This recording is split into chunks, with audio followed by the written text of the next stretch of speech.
How to unblock yourself on WhatsApp. The first step to how to unblock yourself on WhatsApp starts by deleting your account. Open the WhatsApp Messenger on your smartphone. Look for the Settings section of the app in the top right corner. Tap on the Settings option and then navigate to the Accounts section of the app. It is located immediately next to the key icon below your profile. For how to unblock yourself on WhatsApp, go ahead and tap on the Delete My Account option. A pop-up will now appear which will tell you that you will be removed from all WhatsApp groups. In addition, your messaging history will be erased. You will have to select the country that your phone number is associated with your account.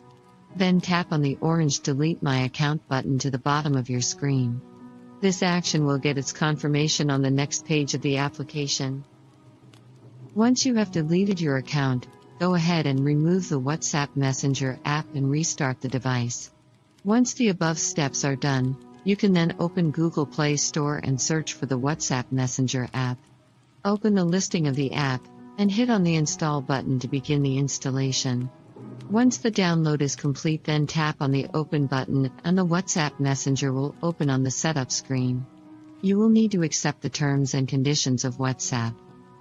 Here you can start to set up a new account.